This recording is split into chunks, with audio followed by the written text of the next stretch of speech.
قدرمنو دنیا دار التکلیف تا، دار الامتحان دا. هر انسان باندې مصیبت تکلیفونه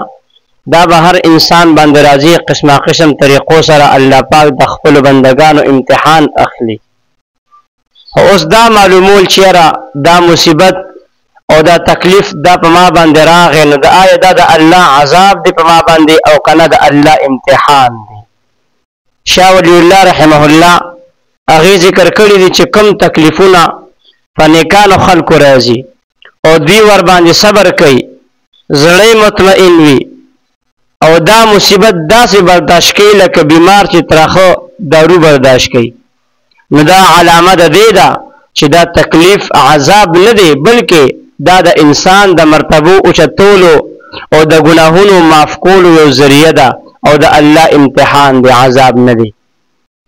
او کدی پدی مصیبت پدی تکلیف باندې صبر اونکی، پدی سره ډیر سخت او پریشان شي، د خلینه د ناشکرۍ یا کفر کلمات اوتل، نو بیا دا علامه ده دی دا چې دا تکلیف دا مصیبت دا عذاب دی او دا د الله امتحان نه دی. مولانا اشرف علی تھانوی رحمه الله دا هغه تحقیق هم دا دی، هغه هم دا خودری دی چې کپا یو انسان باندې مصیبت راشي، تکلیف پیرش او دی پدی وقت کې استغفار وای، رب ته توبه وباسي او رجوع الی الله کوي، نو دا غټه نښه دی دا چې دا تکلیف عذاب نه دی، بلکې د ګناهونو د ختمولو لپاره په د باندې یو امتحان دی. او کدی پدی مصیبت باندې صبر اونکی، چغې سوری وهي او ګناهونو کې مبتلا شي، نو دا غټه نښه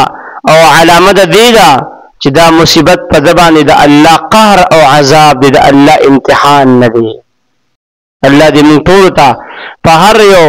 مصیبت په هر یو تکلیف باندې صبر را نصیب وګرځي.